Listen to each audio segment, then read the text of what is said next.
Hello everyone, welcome back to my channel. So आज हम discuss करने वाले हैं चैप्टर नंबर 12। बहुत इंपॉर्टेंट चैप्टर है मॉड्यूल 2 का, डिविजनल ट्रांसफ़र प्राइसिंग। अभी तक आईसीएआई ने आईबीएस में इससे कोई क्वेश्चन रेस किया नहीं है। अगर आप अपने जैन 26 के एमटीपीज, आरटीपीज और पास्ट ईयर पेपर्स भी देखो ना, तो डिविजनल ट्रांसफ़र प्राइसिंग से कोई क्वेश्चन आया नहीं है। बट स्टिल ये बहुत इंपॉर्टेंट है, क्योंकि पहले जब आपका सब्जेक्टिव पेपर हुआ करता था SCMPE का, तो उसमें ये बहुत इंपॉर्टेंट था। अराउंड 20 मार्क्स तक की इसकी वेटेज थी। तो पता नहीं कब आईसीआई इसको भी इंक्लूड कर ले। और ये आपका इंक्लूड पता है किसके साथ हो सकता है? ये हो सकता है आपका ट्रांसफ़र प्राइसिंग टॉपिक, जो आपका DT में आता है, उसके साथ इसको बहुत अच्छे से इंक्लूड करा जा सकता है। बहुत अच्छा क्वेश्चन बना सकते हैं। सो सबसे पहले हम बेसिक्स देख लेते हैं कि ट्रांसफ़र प्राइसिंग एक्चुअल में होती क्या है। अगर मैं समझाऊँ आपको, सपोज़ एक कंपनी है जिसकी 2 डिवीज़न है, division A, division B। Suppose division A कोई मटेरियल बनाती है जिसकी रिक्वायरमेंट डिवीज़न B को भी है, ठीक है। तो अब क्या होता है कि अब मान लो A को उस मटेरियल को बनाने में 10 रुपये की कॉस्ट लगती है, और जो B मटेरियल बनाता है उसको 5 रुपये की कॉस्ट लगती है, जो B को जो आगे प्रोड्यूस करना है। बट B को रिक्वायरमेंट है A से कुछ मटेरियल की। तो जो A से मटेरियल आएगा, वो कॉस्ट, वो मटेरियल वो किस प्राइस पे A किस प्राइस पे वो मटेरियल B को दे, इसी प्राइस के आइडेंटिफिकेशन को हम ट्रांसफर प्राइसिंग बोलते हैं। मतलब इसी प्राइस को हम ट्रांसफर प्राइस बोलते हैं। और इसको कैसे आइडेंटिफाई करना है, प्लस क्या स्ट्रैटेजीज अडॉप्ट करनी है ताकि कंपनी एज अ होल हमेशा प्रॉफिटेबल ही रहे, और कैसे हम डिविजनल मैनेजर्स की भी परफॉर्मेंस को एनालाइज कर सकें, तो इसके लिए हमें डिविजनल ट्रांसफर प्राइसिंग पढ़ना है। अब ये ट्रांसफर प्राइसिंग क्या हो सकती है कि अब मान लो ट्रांसफ़र इन प्राइस हमने देखा कि A ने B को 12 रुपये पे बेचा है, ठीक है। तो अब देख लेते हैं। तो इसका मतलब अगर A ने B को 12 रुपये पे बेचा है, तो A का रेवेन्यू कितना हो गया? 12 रुपीज़ हो गया। उसकी टोटल कॉस्ट कितनी लग रही थी? 10 रुपीज़। उसको प्रॉफिट 2 रुपये का हुआ है। वहीं अगर हम B की बात करें, सपोज B का 5 रुपये जो वो प्रोडक्शन करता है वो, प्लस जो मटेरियल उसने A से लिया, परचेज किया, वो दोनों को ऐड कर दिया, तो उसकी टोटल कॉस्ट मेरी 17 रुपीज़ आ रही है। और रेवेन्यू यहाँ पे वो 18 का कर रहा है, यानी कि वो 1 रुपये का प्रॉफिट कर रहा है। तो ये तो डिविजनल प्रॉफिट हो गया कि डिवीजन ए 2 रुपये का प्रॉफिट कर रही है, डिवीजन B 1 रुपये का प्रॉफिट कर रही है। बट अगर हम कंपनी एज अ होल का देखें, तो इनका क्या कॉम्बिनेशन बन रहा है? अगर हम कंपनी एज अ होल का देखें, तो टोटल कॉस्ट मेरी कितनी लग रही है? 10 + 5। अब क्योंकि ये 12 रुपीज़ मेरा इंटर यूनिट ट्रांसफ़र है, जैसे कि आपने पढ़ा होगा, जैसे कि आपने देखा भी होगा, जो भी मेरे इंटर यूनिट ट्रांसफ़र्स होते हैं वो सब कैंसल आउट हो जाते हैं। जब भी हम अपनी कंपनी की फाइनेंशियल स्टेटमेंट्स प्रिपेयर कर रहे होते हैं, बैलेंस शीट प्रिपेयर कर रहे होते हैं, तो वहाँ पे जितने भी मेरे इंटर यूनिट ट्रांसफ़र्स होते हैं वो सब कैंसिल हो जाते हैं, ठीक है। क्योंकि मुझे टोटल कॉस्ट नेट में मेरा ज़ीरो है, इसकी सेल है, इसकी परचेज है, दोनों नेट में नॉक ऑफ होकर ज़ीरो हो गई, राइट। तो मेरी जो ट्रांसफ़र प्राइस की कॉस्टिंग है वो यहाँ पे फ्लो नहीं करेगी। मेरी जो टोटल कॉस्ट लगी है वो कितनी लगी है? बोलो बोलो, कितनी लगी है? 10 रुपये इसके प्लस 5 रुपये इसके, which is nothing but 15 rupees. अब मेरा रेवेन्यू कितना आया है? रेवेन्यू मेरा 18 रुपीज़ मेरा रेवेन्यू है, जो बी ने एक्चुअल में सेल किया, क्योंकि ए का सारा रेवेन्यू तो बी को फ्लो हो रहा है। हम अज्यूम करके चल रहे हैं ए सिर्फ बी को ही बेच रहा है सामान। तो यहाँ पे 18 रुपीज़ और 15 रुपये कॉस्ट है, यानी कि मेरा प्रॉफिट कितना हो गया? 3 रुपीज़। यानी मेरा टोटल प्रॉफिट कितना हो गया? 2 + 1 = 3। सो बस ये प्राइस क्या होनी चाहिए कि ये प्रॉफिट मैक्सिमम आए, प्लस इनको भी कोई नुकसान ना हो। बस यही हम डिविजनल प्राइसिंग में पढ़ने वाले हैं, डिविजनल ट्रांसफर प्राइसिंग में। तो अब ये क्या है? Valuation of inter divisional transfers, की किस रेट पर ट्रांसफर करें उसका, प्लस परफॉर्मेंस वैल्यूएशन भी होता है।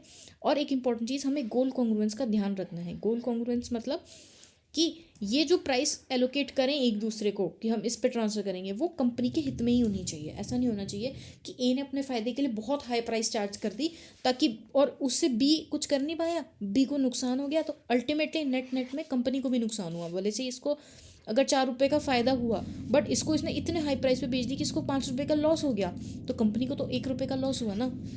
4 रुपीज़ का प्रॉफिट कंपनी का नहीं है, right.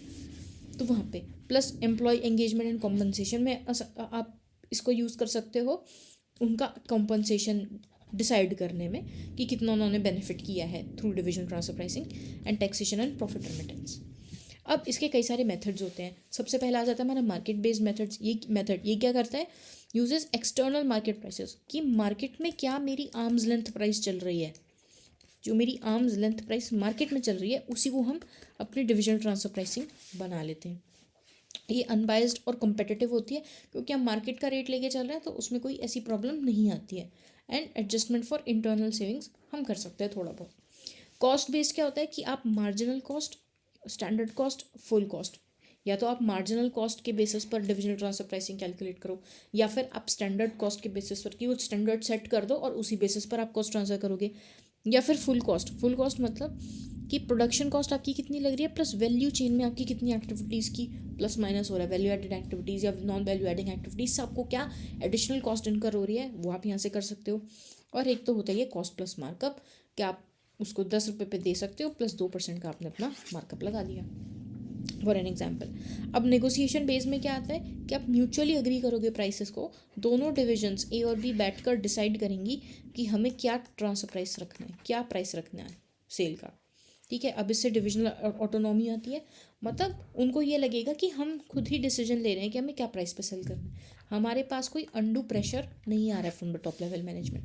And shared profit related to cost, ये भी एक मेथड होता है, इसको हम आगे देखेंगे। सबसे इंपॉर्टेंट होता है हमारा, जो इसमें सिर्फ मैं इंपॉर्टेंट चीज़ें कवर करवा रही हूँ, गोल कॉन्ग्रुएंस, बिकॉज इससे भी तो क्वेश्चन नहीं आया, क्वेश्चन पहली बार आएगा तो चांसेस हैं कि यहीं से आएगा। ठीक है, क्योंकि ये बहुत इंपॉर्टेंट टॉपिक हुआ करता था पहले। सो गोल कॉन्ग्रुएंस प्रिंसिपल्स क्या होते हैं? गोल कॉन्ग्रुएंस का है कि आप अलाइन कर दो इंडिविजुअल डिविजन्स के गोल को to the organization goal, organizational goal. मतलब कि अगर ए भी प्रॉफिट अर्न कर रहा है, बी भी प्रॉफिट अर्न कर रहा है, तो इनके दिमाग में ये होना चाहिए कि अगर हम प्रॉफिट या लॉस कुछ भी कर रहे हैं वो कंपनी के लिए बेनिफिशियल होना चाहिए। So this is nothing but alignment of individual goals with organisational goals. फिर उसके बाद एक आती है ट्रांसफर प्राइसिंग रेंज। आप एक रेंज सेलेक्ट करोगे। अब रेंज क्या होती है, मतलब मिनिमम आप ट्रांसफर प्राइसिंग क्या रखोगे और मैक्सिमम प्राइस क्या चार्ज कर सकते हो दूसरी डिवीजन से। तो मिनिमम ट्रांसफर प्राइसिंग होगी कि सप्लायर के लिए, जो सप्लाई करेगा वो मिनिमम कितने में सेल कर सकता है, और मैक्सिमम ट्रांसफर प्राइसिंग मैक्सिमम होगी परचेजर के लिए कि वो मैक्स टू मैक्स बस इतना ही पैसा सप्लायर को देगा, जो सप्लाइंग डिवीजन होगी, राइट। अब मिनिमम ट्रांसफर प्राइसिंग में क्या होगा कि मार्जिनल कॉस्ट एक तो मेरी कितनी लग रही है प्लस इंसिडेंटल कॉस्ट डिवीजन को ट्रांसफर करने के लिए मेरे कितने एक्चुअल इनकर हो रहे हैं, वो उसको हम बोलते हैं एडिशनल आउटलेज। प्लस अगर मैं बाहर इसी प्रोडक्ट को डिवीजन को ट्रांसफर करने की बजाय बाहर मार्केट में सेल करती तो उससे मेरा अपॉर्चुनिटी लॉस कितना हो रहा है, अपॉर्चुनिटी कॉस्ट मेरी कितनी आ रही है। ठीक है, जितनी अपॉर्चुनिटी लॉस हो रही है, मेरी लॉस्ट हो रही है, उसकी मेरी कॉस्ट कितनी इनकर हो रही है, उनको अगर मैं टोटल कर लूँ तो इतना तो मिनिमम मुझे सामने वाले से चार्ज करना है। मैक्सिमम ट्रांसफर प्राइसिंग क्या होगी कि अगर जो परचेजर है, परचेजिंग डिवीजन है, वो नेट मार्जिनल रेवेन्यू कितना कमा रही है, मतलब ओन सेलिंग प्राइस उसकी कितनी है, उसमें से अगर मैं प्रोसेसिंग कॉस्ट हटा दूँ, लेट सपोज अगर मैं कोई प्रोडक्ट खरीदती हूँ, मुझे अगर वो 25 में बेचना है, ठीक है, और अगर मुझे 3 रुपये की उसमें मॉडिफिकेशन या प्रोसेसिंग कॉस्ट आती है, तो मुझे वो 22 का मिलना चाहिए, राइट। तो मुझे वो 25 का, मैं उस 22 रुपीज़ दूंगी उसके लिए, राइट।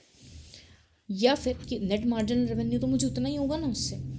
वहीं अगर मार्केट प्राइस मेरे पास अवेलेबल है एक्सटर्नल, इनमें से जो भी मेरी लोअर आएगी, जो भी मेरी लोअर प्राइस होगी वो मेरी मैक्सिमम ट्रांसफर प्राइसिंग है। So minimum transfer pricing and maximum transfer pricing, आपको समझ आ गया। Own selling price minus processing cost मेरी कितनी लग रही है, इनको अगर मैं नेट कर दूँ तो मुझे पता चल जाएगा मेरा नेट मार्जिनल रेवेन्यू कितना है। या फिर अगर मैं मार्केट प्राइस देखो तो इनमें से जो भी लोअर आ रही होगी वो मेरी मैक्सिमम ट्रांसफर प्राइसिंग है फॉर द परचेजर। ठीक है, ओके। फिर उसके बाद कैपेसिटी का भी इम्पैक्ट आता है।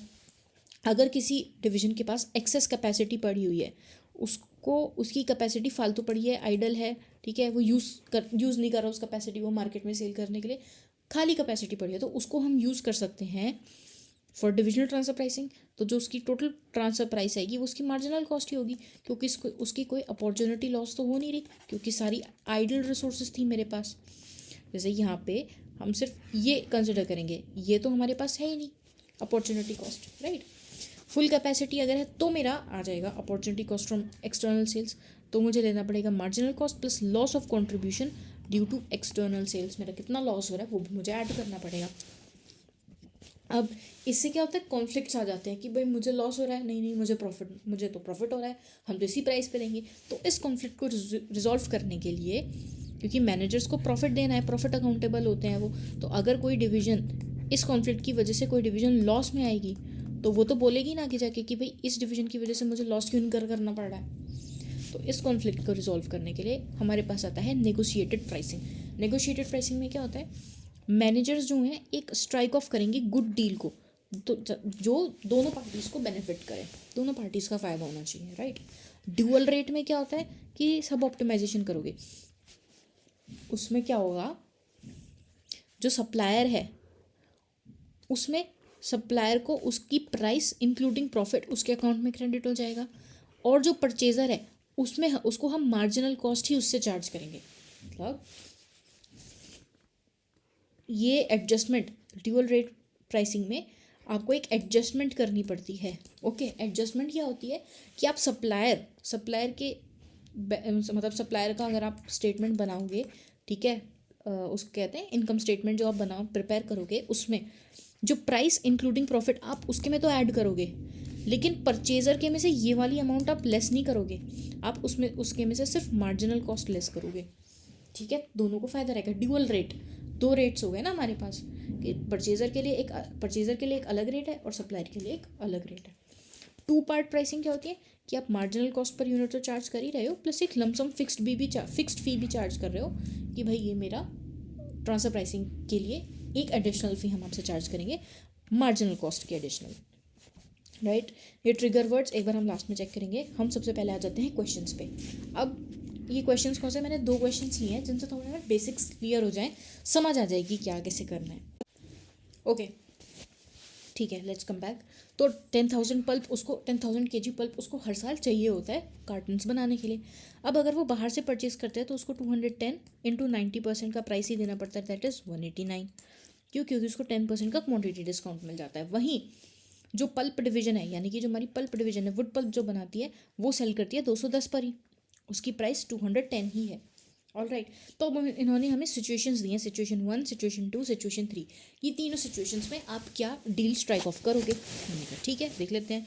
अब अगर सिचुएशन 1 वो कहती है कि पल्प डिवीजन जो है वो सारा पल्प अपने बाहरी कस्टमर्स को बेच सकता है, यानी कि जो भी उसकी कैपेसिटी है 1 लाख kgs पर ईयर की कैपेसिटी है, ये सारा का सारा वो आउटसाइड सेल कर सकता है। तो इसका मतलब अगर वो कोई भी पोर्शन कार्टन डिवीजन को सेल करेगा तो उसको बाहर की सेल्स का अपॉर्चुनिटी लॉस होगा।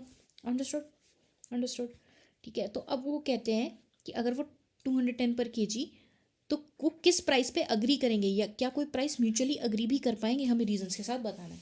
तो अगर आप सिंपल सी बात सोचो, उसको लॉस कितने का होगा, देखो 10,000 kgs का उसको लॉस होगा, राइट, क्योंकि वो बाहर आगे सेल नहीं कर पाएगा 10,000 kgs, और 10,000 kgs ही उसको इसको सेल करने हैं, किसको, कार्टन डिवीजन को, और उसका कंट्रीब्यूशन कितना है, कंट्रीब्यूशन हम देख रहे हैं 84 रुपीज़ है, तो उसको नेट में तो सिर्फ 84,000 का ही 84 का ही कंट्रीब्यूशन उसका लॉस होगा, क्योंकि दोनों मेरी जो बाहर मेरी सेल कम होनी थी और जो डिवीजन को सेल करनी है उनका प्रोपोर्शन सेम है, राइट। तो आप देखोगे मेरा लॉस इन कंट्रीब्यूशन 84 ही आ रहा है, राइट। अब अगर मैं न्यू प्राइस देखूं, अगर मुझे न्यू प्राइस कार्टन डिवीजन को सेल में देनी है, न्यू प्राइस पे सेल करना है, तो मुझे 189 पे सेल, वो कहेगा कि हम आपको 189 से ज़्यादा तो नहीं देंगे, क्योंकि 189 पे तो मुझे मार्केट में ही मिल रहा है, मैं आपको 210 क्यों दूँ, तो कहेगा हाँ भाई ठीक है, बिल्कुल सही कह रहे हो, आप मुझे 210 क्यों दोगे। वहीं अगर हम इसकी बात करें, पल्प डिवीजन की बात करें, वो कहेगा कि अगर मैं इनको 189 से लूँ, 189 पे अगर मैं इनको सेल करूँ, प्लस 126 की तो मेरी वेरिएबल कॉस्ट है, मेरा कंट्रीब्यूशन 63 है, मेरा तो लॉस हो जाएगा कंट्रीब्यूशन का कितना, 21 रुपीज़ का तो मेरा लॉस हो जाएगा, तो मैं इतना लॉस तो इनकर नहीं करूँगी। तो फिर वो कहता है कि भाई यहाँ पे आपकी कोई प्राइस म्यूचुअली अग्रीएबल नहीं हो सकती, क्योंकि दोनों ही पार्टीज़ एकदम स्टिक रहेंगी, क्योंकि वो 89 से ज़्यादा क्यों ही देगा, अगर आप कार्टन डिवीजन की प्लेस पर हो तो आप क्यों 189 से ज़्यादा दोगे, प्लस कंपनी को इससे क्या एडिशनल बेनिफिट हो जाएगा, कुछ एडिशनल बेनिफिट नहीं होगा, राइट। वहीं सिचुएशन 2 पे आते हैं। सिचुएशन 2 क्या बोलती है कि पल्प डिवीजन के पास 40,000 की एक्स्ट्रा कैपेसिटी, मतलब 60,000 kgs ही उसका हर साल बिकता है एक्सटर्नल कस्टमर्स को, तो उसके पास बैलेंस 40,000 kgs का है। तो अगर 40,000 kgs का है 40,000, तो फिर 40,000 तो उसकी आइडल कैपेसिटी पड़ी है ना, तो उसको अपॉर्चुनिटी में तो लॉस होगा नहीं, जो भी उसका गेन ही होना है, जितना भी एडिशनल वो कंट्रीब्यूशन अर्न करेंगे, 21 रुपीज़ का जो एडिशनल कंट्रीब्यूशन अर्न करेंगे वो मेरा गेन ही होना है। तो उसकी रेंज कितनी होगी भाई, उसकी मार्जिनल कॉस्ट कितनी है, 126, सबसे मिनिमम वो 126 चार्ज कर सकता है उससे, क्योंकि उसको एडिशनल लॉस कुछ हो नहीं रहा, ठीक है, इतनी मेरी प्राइस हो सकती है, इससे ज़्यादा इससे कम तो होगी नहीं। ठीक है। अगर ये मेरी समझो ट्रांसफर प्राइसिंग है, लेट्स से मेरी ट्रांसफर प्राइसिंग एक्स है, तो मेरी 126 से कम तो वो नहीं चार्ज कर पाएगा ना। और अगर मैं वहीं कार्टन डिवीजन की बात करूँ तो कार्टन डिवीजन कहेगा कि सिंपल सी देखो बात है, 189 से ज़्यादा हम आपको दे भी नहीं पाएंगे, क्योंकि 189 ही बाहर मार्केट प्राइस में मिलता है। तो ये उनकी ट्रांसफर प्राइसिंग की रेंज बन जाएगी इन द सेकंड सिचुएशन, जो आप यहाँ से भी देख सकते हो। मैंने लिखा है ट्रांसफर प्राइसिंग की रेंज मेरी 126 से लेकर 189 तक है, क्योंकि there is no loss in contribution. मेरा कॉन्ट्रीब्यूशन जितना भी आएगा एडिशनली आएगा, या तो मेरा कोई कॉन्ट्रीब्यूशन नहीं आएगा क्योंकि मैं कॉस्ट रिकवर कर लूँगी, या फिर जितना भी आएगा वो एडिशनल होगा, कुछ लॉस नहीं है। अब वैसे हम थर्ड सिचुएशन देख लेते हैं कि अगर जो बाहर का सप्लायर है कार्टन डिवीजन का, वो अपनी प्राइस 177 पर कम कर देता है, 177 पे कर देता है, तो भी कोई दिक्कत नहीं, क्योंकि हमने तो अपनी रेंज पहले ही सेट कर रखी है 126 टू 189 तक की। तो अगर बाहर सप्लायर 177 भी कर देगा तो हम कह देंगे कि पल्प डिवीजन आप 177 कर दो, प्राइस बाहर मार्केट में 177 हो गई है, और वो रेडी भी हो जाएगा।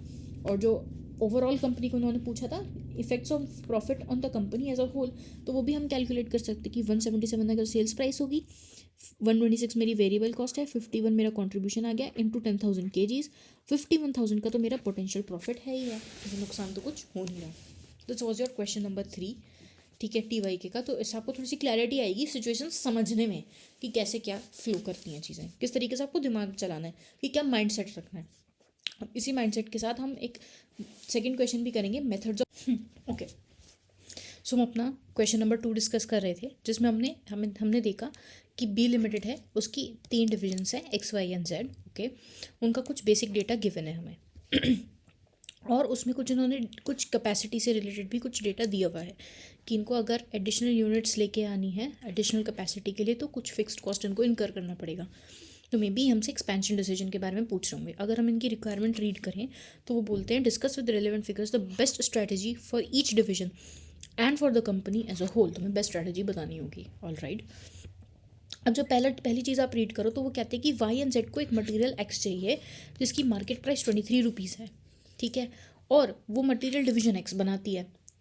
मार्केट प्राइस उसकी भले ही 23 है, डिवीजन एक्स उसको 25 में बेचती है, बिकॉज उसका क्वालिटी मटेरियल होता है विदाउट एनी डिफेक्ट्स। और एक्स और जेड, वाई और जेड को एक एक यूनिट चाहिए मटेरियल एक्स की अपना आउटपुट प्रोड्यूस करने के लिए। अब हमें देते हैं कि वाई अगर वो यूनिट बाहर से खरीदे एक्स की यूनिट, तो उसको 23 रुपये में पड़ेगी, प्लस उसको 3 रुपये मॉडिफिकेशन में देने पड़ेंगे। This means outside if he purchases it from outside, cost price उसको 23 लगेगा, प्लस मॉडिफिकेशन उसको ₹3 इनकर करना पड़ेगा, तब जाके उसकी जो पूरी कॉस्ट है वो 26 रुपीज़ बनेगी, ठीक है, फॉर मटेरियल एक्स। वहीं वो जेड के लिए बोलता है कि जेड को जब वो डिवीजन एक्स से उस मटेरियल को परचेज करता है तो उसको सिर्फ 1 रुपया ही मॉडिफिकेशन में देना पड़ता है, बाकी सब अगर वो बाहर से परचेज करता है buys material X from the outside, then उसके पास 2 ऑप्शन है, या तो वो जो मॉडिफिकेशन कॉस्ट है वो अपने शॉप फ्लोर पे अर्न करे तो उसको 5 रुपीज़ इनकर करने पड़ेंगे, अगर वो एक्स की हेल्प लेगा तो उसको 3 रुपीज़ इनकर करने पड़ेंगे। तो हमने कहा ठीक है, अगर जेड की बात है आउटसाइड से अगर वो खरीद रहा है ओन लेबर या अगर एक्स की लेबर, तो कॉस्ट प्राइस तो उसको 23 पड़ेगा, प्लस मॉडिफिकेशन कॉस्ट यहाँ पे 5 रुपीज़ होगी, और एक्स की अगर वो लेबर लेगा तो 3 रुपीज़, तो कॉस्ट उसकी यहाँ पे 28 और 26 हो जाती है। वहीं पे अगर हम एक्स के लिए बात करें कि अगर ये मटेरियल एक्स से परचेज करेंगे, अगर वाई एक्स से परचेज करता है तो उसको सिर्फ 2 रुपीज़ का मॉडिफिकेशन लगेगा, तो यानी कि एक्स की सेलिंग प्राइस कितनी है 25 प्लस 2 रुपीज़ मॉडिफिकेशन, उसको लगेंगे 27। वहीं अगर हम जेड के लिए देखें तो 25 और 1 रुपी उसको मॉडिफिकेशन कॉस्ट है 126। अब अगर आप वाई के नज़रिए से सोचो, think from the perspective of Y X से बोलेगा कि देखो अगर मैं बाहर से मटेरियल ख़रीदूँ तो बाहर मुझे ₹26 का लगेगा, वो जो भी डिफेक्टिव मटेरियल है, बस जो भी मुझे मॉडिफिकेशन कॉस्ट इनकर करनी पड़ेगी उसको ठीक करने के लिए, अब मेरे अपने सूटेबल बनाने के लिए मुझे 26 रुपीज़ बाहर से इनकर करने पड़ेंगे।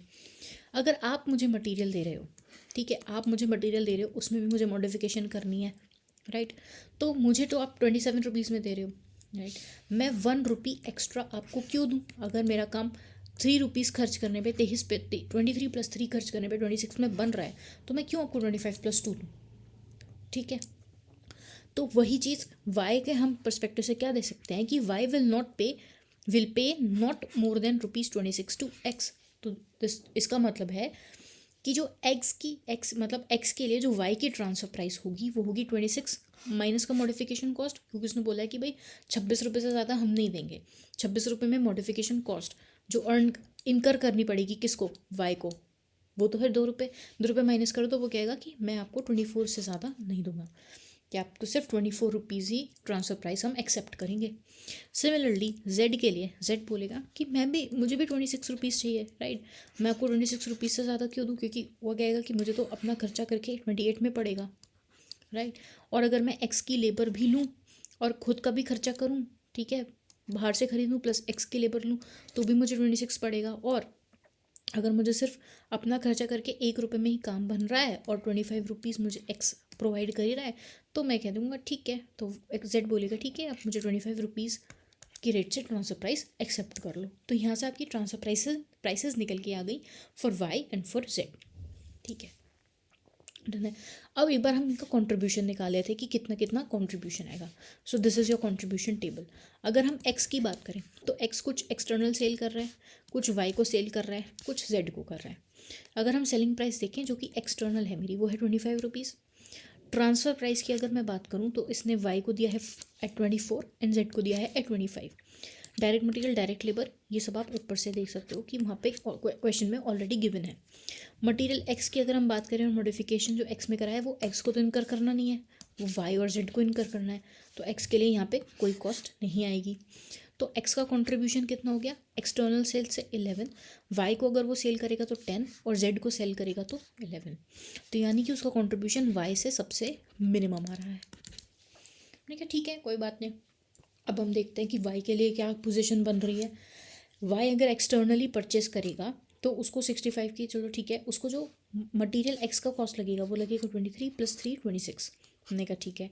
वहीं वाई को ट्रांसफ़र प्राइस अगर करेगा तो भी उसको सिमिलरली कॉस्ट इनकर करना पड़ेगा विच इज़ 9। तो यानी कि उसको दोनों ऑप्शंस में 9 रुपये का ही कंट्रीब्यूशन है। तो यानी कि उसको कोई फ़र्क नहीं पड़ रहा कि अगर आप वो एक्सटर्नली खरीदे या ट्रांसफ़र प्राइसिंग में खरीदे। तो हम कहेंगे ठीक है, मेरे एक्स को तो एडिशनल कंट्रीब्यूशन इनकर कर ही रहा है वो 10 रुपीज़ का, तो हम उसको ट्रांसफ़र प्राइसिंग में कंसिडर कर लेते हैं। वहीं अगर मैं जेड की बात करूँ तो जेड के साथ भी सिमिलर सिचुएशन है कि उसको कॉस्ट तो उसको 26 ही इनकर करनी पड़ रही है और उसको 14 रुपीज़ का कंट्रीब्यूशन हो रहा है पॉजिटिव। अब वो हमसे कहते हैं, ठीक है, ये तो खैर ठीक है, अलग सी चीज़ लिखी हुई है। अब वो कहते हैं कि एग्जिस्टिंग कैपेसिटी जो है वो है 6000, 3000, 3000। हमने कहा ठीक है, एग्जिस्टिंग कैपेसिटी हमने लिख दी, ठीक है। उन्होंने बोला कि हम एडिशनल फिक्स्ड कॉस्ट इनकर करके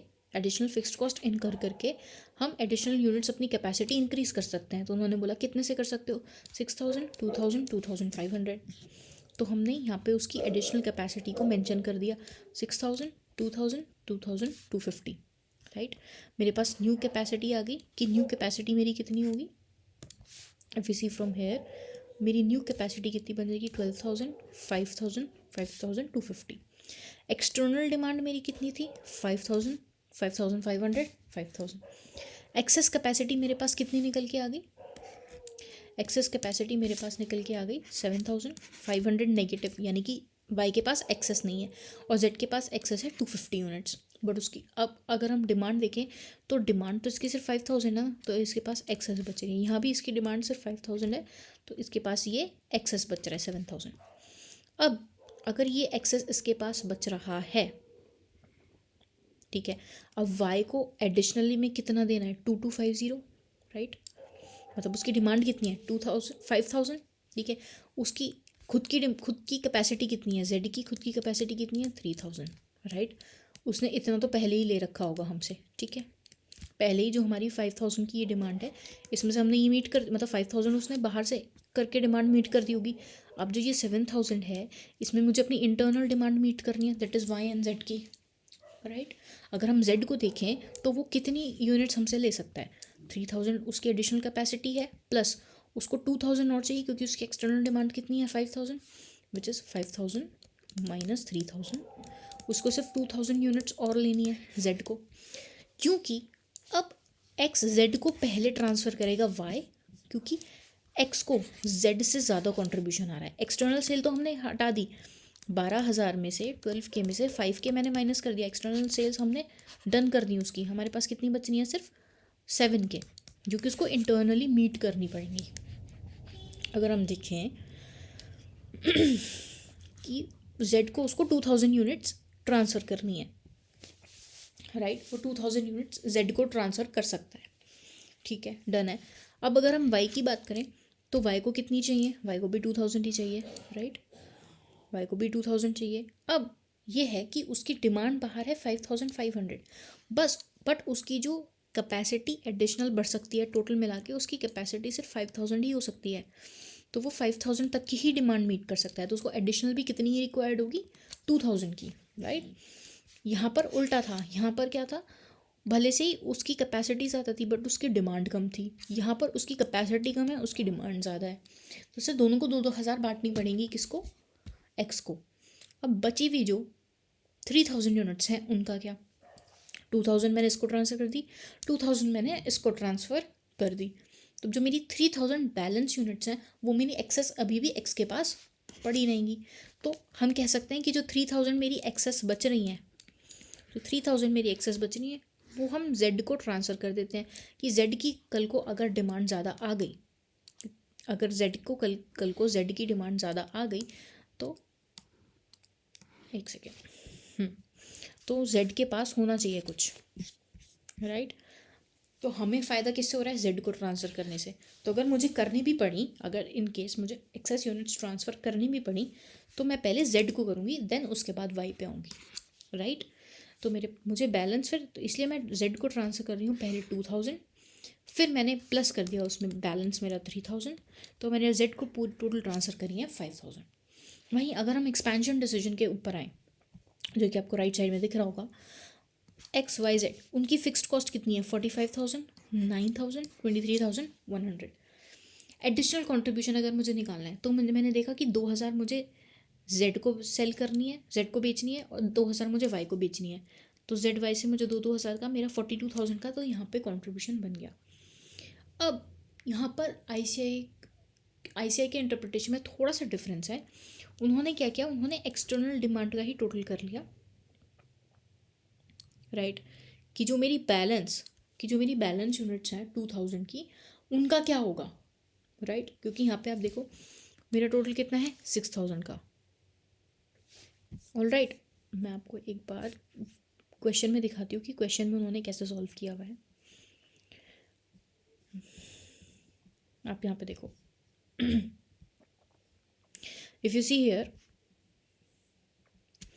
उन्होंने बोला कि मुझे इंटरनली कितना ट्रांसफ़र करना पड़ता है। देखो एक्सटर्नल सेल्स तो मेरी, सॉरी कहाँ पे है, हाँ, मेरा एडिशनल फिक्स कंट्रीब्यूशन तो यहाँ पे है, ठीक है, contribution that can be earn by expansion. तो एक्सपेंशन भी अगर मुझे करना हो तो 6000 मेरी यूनिट्स हैं, राइट, तो 2000 तो मेरी वो यूनिट्स हो गई जो मैंने किसको सेल कर दी, Z को। उसके बाद 2000 मैंने Y को सेल करी, बची हुई 2000 का क्या होगा, वो भी मैं कहती हूँ कि मैं Z को सेल कर रही हूँ, तो मेरा 2000 का भी क्या हो गया, तो ये एक्सटर्नल नहीं है, ये 2000 भी मैंने Z को ही ट्रांसफ़र किया है, ठीक है। तो ये 2000 प्लस 2000 मेरा कितना बन गया, 4000, और 4000 इंटू 11 मेरा 44,000 बन गया, और जो ZY को मुझे ट्रांसफ़र करनी थी वो थी 20,000 यूनिट्स। तो अगर मैं देखूँ तो मेरी एडिशनल कंट्रीब्यूशन यहाँ पे 64,000 की आती है, और यहाँ पे मुझे 19,000 का बेनिफिट हो रहा है। अगर हम Y के नज़रिए से देखें, Y के कॉन्सेप्ट से देखें, उसकी फ़िक्स्ड कॉस्ट लग रही है यहाँ पे 9,000 की, उसको एडिशनल कंट्रीब्यूशन उसको 2000 यूनिट्स मिल रही हैं, मल्टीप्लाइड बाई 9 अगर हम उसको एक्सपैंड कर दें, एडिशनल कंट्रीब्यूशन पर यूनिट उसका 9 रुपीज़ आ रहा था, आप यहाँ से देख सकते हो कंट्रीब्यूशन पर यूनिट उसका 9 रुपीज़ आ रहा था। अगर मैं 9 से मल्टीप्लाई कर दूँ उसके एडिशनल यूनिट्स को तो मुझे पता चल जाएगा एडिशनल कंट्रीब्यूशन कितना है, लेस करके मैंने देखा 9000 मेरा पॉजिटिव आ रहा है। सिमिलरली Z के केस में भी उसको 2000 ही एक्स्ट्रा चाहिए डिमांड मीट करने के लिए, तो यहाँ पे उसका 4,900 आ गया, और आप देख सकते हो कि सबका डिसीजन पॉजिटिव है, यानी कि दी ऑर्गेनाइजेशन कैन एक्सपैंड। हम बोल रहे हैं कि आप एक्सपैंड कर लो। अब यहाँ पे ICI ने इस वाले पॉइंट पे ना ज़्यादा क्लैरिटी दी नहीं है आपको, तो यहाँ पे हो सकती है बहुत बड़ी कन्फ्यूजन, तो इसलिए मैंने आपको अलग से बताया कि X क्या सोचेगा। X बेसिकली ये सोचेगा कि सबसे पहले तो मुझे अपनी एक्सटर्नल डिमांड मीट करनी है, वो मेरी एग्जिस्टिंग डिमांड से ख़त्म हो गई। मेरे पास अब जो बैलेंस बच रहा है, जो मेरी न्यू डिमांड आई है 6,000 की, अब इसका मुझे क्या करना है? तो हम कहेंगे देखो 6,000 है ना आपका, आप 6,000 में से सबसे पहले तो 2,000 आप जेड को ट्रांसफ़र करो। हमने कहा ठीक है, तो जेड की डिमांड मेरी मीट हो जाएगी, जो उसको एक्सटर्नल डिमांड मीट करनी है। फिर मैंने बोला आपने 2,000 कम कर दिया, आपके पास 4,000 यूनिट्स बची। हाँ, इसमें से 2,000 आप वाई को ट्रांसफ़र कर दो, क्योंकि वाई को भी अपनी डिमांड मीट करानी है। मैंने कहा ठीक है, कर दी। उसके बाद फिर मेरे पास 2,000 का बैलेंस रह गया। अब वो कहते कि 2,000 का अब हम क्या करें? तो हमने कहा देखो आपके पास 2 ऑप्शन है, या तो आप एक्सटर्नली किसी और को सेल कर दो, ये हो सकता है कोई और आपकी डिवीजन हो या कोई और आपका कस्टमर बन जाए तो जो ये सेल कर सकता है, या फिर आप ये जेड को ही सेल कर दो, क्योंकि जेड के पास कैपेसिटी अभी भी 250 एक्स्ट्रा है। अगर आप जेड को ट्रांसफ़र कर दोगे तो आपको कोई दिक्कत नहीं है, और जेड अगर वो चीज़ एक्सेप्ट करेगा कि हाँ हम ले रहे हैं एक्सेस यूनिट्स उनसे, ताकि मेरे पास एक्सेस मटेरियल पड़ा हुआ है, कल को डिमांड आती है तो काम बन जाएगा। बिकॉज आप यहाँ पे देखो कैपेसिटी ये इसकी जानबूझ के बढ़ा रहे हैं, ठीक है, इतनी डिमांड नहीं है जितनी उसकी कैपेसिटी इंक्रीज़ कर दी। वाई की कैपेसिटी उन्होंने इतनी इंक्रीज़ नहीं की है, क्योंकि भले ही उनकी डिमांड इतनी ज़्यादा आ रही है। सो उसका रीज़न बेसिकली ये है कि वो शायद ये डिपेक्ट करना चाह रहे हैं कि जेड की आगे चल के जो डिमांड है वो इंक्रीज़ होगी, इसलिए उन्होंने कैपेसिटी भी ज़्यादा से इंक्रीज़ की है। ये जस्ट अजम्पशन है, इसमें कोई वो नहीं है कि मतलब ये 100% बात सही बैठेगी, तो इसीलिए आपको कन्फ्यूजन हो सकती है। इसलिए मैंने बताया कि सबसे पहले जेड में डिस्ट्रीब्यूट कर दो, वाई में डिस्ट्रीब्यूट कर दो, और जो बैलेंस यूनिट्स है ना, जितनी बैलेंस यूनिट्स है, जो हाईएस्ट कंट्रीब्यूशन आ रहा था आपका, जो आपने कंट्रीब्यूशन टेबल नीचे बनाई थी, जो आपका हाईएस्ट कंट्रीब्यूशन था, कितना था? 11 रुपये था ना, इसी पे डिस्ट्रीब्यूट कर दो। अब चाहे भले वो उसको एक्सटर्नली करनी हो या इंटरनली करनी हो 2,000। तो इस क्वेश्चन में सिंपली उन्होंने 11 से मल्टीप्लाई करके बैलेंस 2,000 यूनिट्स का भी निकाल लिया। क्योंकि अगर हम वैसे देखें, अगर उसको एक्सटर्नली करनी नहीं है, उसको इतनी बढ़ानी नहीं है अपनी कैपेसिटी, उसको फालतू में ये कंट्रीब्यूशन तो अर्न करना नहीं है, उसकी कैपेसिटी एक्सेस ही रहने वाली है। बट अगर मैं देखूं, अगर वो जेड और वाई को ट्रांसफ़र करता है तो 42,000 उसका वैसे ही इनकर हो रहा है, ठीक है, 42,000 उसका रेवेन्यू अर्न हो रहा है, मतलब एडिशनल कंट्रीब्यूशन, और फिक्स्ड कॉस्ट उसकी 45,000 लग रही है, तो उसको 3,000 का तो नुकसान हो रहा है। बट अगर ये 3,000 का नुकसान हमने अकाउंट फॉर कर लिया और इसको एक्सपैंड नहीं किया, तो इसके एक्सपेंशन ना करने के चक्कर में मेरा वाई और जेड भी रह जाएगा। क्योंकि अगर मैंने एक्सपैंड नहीं किया तो वाई को ये 2,000 यूनिट्स कहाँ से मिलेंगी और जेड को ये 2,000 यूनिट्स कहाँ से मिलेंगी, राइट? उनको बाहर से ख़रीदना पड़ेगा, उनको महंगा पड़ेगा। हो सकता है कि उनका जो कंट्रीब्यूशन है वो नेगेटिव में चला जाए, या कंपनी का ओवरऑल नुकसान हो। बिकॉज यहाँ पे अगर आप देखो तो यहाँ भले ही मेरा 3,000 का लॉस हो रहा होगा, बट यहाँ मेरा 13,900 का प्रॉफिट तो बन रहा है। अगर मैं नेट ऑफ भी करूँ तो 10,900 तो मेरा पॉजिटिव में अभी भी है पोजीशन। तो इसीलिए इसको हम ये देख के चल सकते हैं, ये जम्पशन मान के चल सकते हैं कि बैलेंस जो है, जो हाईएस्ट कंट्रीब्यूशन का रेशियो है, आप उस पे करके मल्टीप्लाई करके भेज सको, ताकि डिमांड इसमें बेसिकली रखना है। देखो डिमांड मेरी मीट होनी चाहिए, मुझे 5,500, बट मेरी कैपेसिटी ही 5,000 की है टोटल बनेगी, तो हम डिमांड 5,500 तो मीट नहीं कर सकते, 5,000 नहीं मीट कर सकते हैं। सिमिलरली यहाँ मेरी डिमांड 5,000 की है और मेरी कैपेसिटी 5,000 से ज़्यादा की है, तो मैं 250 यूनिट किसी और को तो सेल कर नहीं सकती, ज़बरदस्ती तो किसी को बेच नहीं सकती, तो इसलिए मेरे लिए वो 250 यूनिट्स एक्सेस ही पड़े रहेंगी, इसलिए मुझे एक्सेस से भी 2,000 ही आगे लेने हैं। आई होप ये आपको समझ आया, अगर नहीं आया तो एक बार दोबारा से पीछे करके देख लेना, ठीक है? अपने मॉड्यूल में एक बार आप देख लेना इस क्वेश्चन का सोल्यूशन उन्होंने कैसे किया है, प्लस लास्ट में इन्होंने एक छोटी सी टेबल बना रखी कि नेट रेवेन्यू एडिशन कितना हुआ, वो आप यहाँ से देख सकते हो। That is simple. अब देखो उन्होंने 5,000 यूनिट्स जिनकी बच रही थी वो 11 रुपये से एंड 2,000 10 रुपीज़ से मल्टीप्लाई कर दिया, राइट? क्योंकि 4 + 1 5 मेरा 11 रुपीज़ से, राइट? और बचे हुए 2,000 जो मुझे 10 रुपीज़ से देने हैं, किसको? वाई को, ठीक है? यहाँ पे उन्होंने मल्टीप्लाई कर रखा है, यहाँ पे उनका नेट रेवेन्यू एडिशन आ गया 167,900 का। ये जो 3,000 वाला पॉइंट मैंने बताया ना आपको कि एक्स 3,000 के लॉस में, ये आपके मॉड्यूल में डिस्कस नहीं किया हुआ, ठीक है? ये मैंने आपको अपना इंटरप्रिटेशन बताया है, दैट्स इट। इतना आपको ज़्यादा डिटेल में जाने की ज़रूरत नहीं है अभी इस टॉपिक में, मैंने फिर भी एक्सप्लेन कर दिया ताकि आपके दिमाग में सारी चीज़ें क्लियर बैठ जाएँ। सो हमने यहाँ पे मैंने कुछ ट्रिगर पॉइंट्स लिखे थे कि अगर आपसे कोई भी पूछे कि आपको कैसे पता चलेगा कि इस क्वेश्चन में ये कौन से मेथड से हमें पूछ रहे हैं कि इस मेथड से आप इस ट्रांसफर प्राइसिंग के मेथड से आप क्वेश्चन सॉल्व करो, तो अगर आपको नेगोशिएशन बेस्ड वो पूछने वाला है, तो वो गोल कॉन्ग्रुएंस की बात करेगा कि आप गोल कॉन्ग्रुएंस को प्रमोट करो। फिर minimum price supplier will accept, तो ये जो मैंने आपको नीचे क्वेश्चंस कराए थे ये गोल कॉन्ग्रुएंस वाले ही थे। यहाँ पे हमने बोला था ना कि मिनिमम प्राइस कितनी एक्सेप्ट करेगा, क्योंकि कहेगा भाई 126 हम एक्सेप्ट कर सकते हैं, 189 हम एक्सेप्ट कर सकते हैं, उससे ज़्यादा एक्सेप्ट नहीं करेंगे, राइट। इस क्वेश्चन में भी हमने देखा था कि हम 26 ही दे पाएंगे, हम 27 नहीं देंगे। सिमिलरली इसने भी यहाँ पे बोला था कि 26 ही हम आपको ट्रांसफर प्राइस एज कॉस्ट दे सकते हैं, उसके अलावा नहीं दे सकते, राइट। फिर रेंज ऑफ ट्रांसफर प्राइसिंग हमने देख लिया। ऑटोनॉमी टू डिसाइड, अगर इस तरीके का कुछ क्वेश्चन में ट्रिगर वर्ड आता है तो म्यूचुअली अग्रीएबल प्राइस, तो आपको नेगोशिएशन बेस्ड निकालना पड़ेगा। बार्गेनिंग पावर अगर बोली है तो नेगोशिएशन बेस्ड निकालना पड़ेगा। मार्केट बेस्ड प्राइसिंग है तो वो आर्म्स लेंथ प्राइस की बात करेगा, कंपेरेबल मार्केट प्राइस की बात करेगा, एडजस्टेबल मार्केट प्राइस की बात करेगा।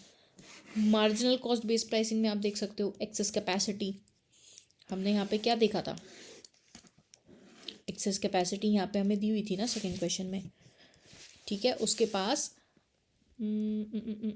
हाँ, एक्स के पास मेरी एक्सेस कैपेसिटी थी, राइट, 6,000 की, 7,000 की उसके पास एक्सेस कैपेसिटी थी, तो हमने उसकी मार्जिनल कॉस्ट देखी कि भाई मार्जिनल कॉस्ट तो कवर हो रही है ना उसकी, उसमें तो कोई इशू नहीं है मार्जिनल कॉस्ट, राइट, क्योंकि उसका 45,000 और 42,000, भले से ही 3,000 का लॉस आ रहा था, बट ओवरऑल मेरी कंपनी प्रॉफिट में ही थी, बिकॉज अगर वो अर्न नहीं, अगर ये लॉस इनकर नहीं होगा तो मेरा वाई और जेड का भी प्रॉफिट इनकर नहीं होगा, अर्न नहीं होगा, तो इस वजह से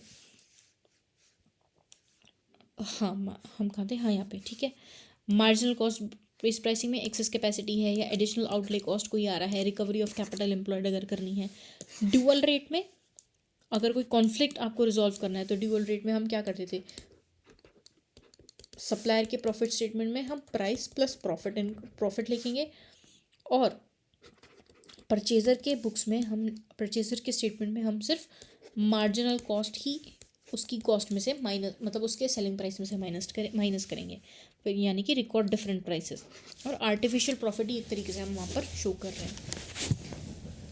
तो ये था हमारा chapter number 12 which was divisional transfer pricing, ये हमने आज पूरा कंप्लीट किया, ठीक है। इसमें हमने बहुत ज़्यादा टाइम इन्वेस्ट नहीं किया, क्वेश्चंस भी हमने वो देखे जिनसे हमारी कंसेप्चुअल क्लैरिटी बन रही थी। अब मैंने थोड़ा देखा था जो भी आपके जैन 26 अटैम्प्ट के RTPs हैं, MTPs हैं, प्लस इससे पिछले वाले जितने भी आपके May 24, May 25, November 24, November 25 के जो भी RTPs एंड MTPs पे थे, उसमें ना DTP का कोई क्वेश्चन था नहीं डिविजनल ट्रांसफर प्राइसिंग का, बट गोल कॉन्ग्रुएंस आपके एक MCQ में आ रहा था, ठीक है, आपके किसी ना किसी पेपर के, आई थिंक MTP के पेपर के MCQ में आ रहा था गोल कॉन्ग्रुएंस, तो वो पूछ सकते हैं, कुछ भी हो सकता है, राइट। सो डिविजनल ट्रांसफर प्राइसिंग आपका यहाँ पर ख़त्म होता है। आई होप सो आपको चीज़ें समझ आई होंगी। कोई भी अगर आपको डाउट्स वगैरह रहते हैं ना, तो आप या तो मेरे टेलीग्राम चैनल पे पूछ सकते हो, या फिर आप नीचे कमेंट भी कर सकते हो, मैं उसका रिप्लाई ज़रूर करूँगी, ठीक है। सो यहाँ पर हम इस वीडियो को एंड करते हैं। नेक्स्ट वीडियो में आपके बहुत छोटे छोटे चैप्टर्स रह जाते हैं, बिकॉज स्टैंडर्ड कॉस्टिंग का ऑलरेडी वीडियो अपलोडेड है, 2 वीडियोज़ अपलोडेड हैं, जिसमें जो मेजर पार्ट्स हैं ना, मेजर कंपोनेंट हैं कि वेरिएंस कैलकुलेट कैसे करनी है या क्या है, वो कवर्ड है,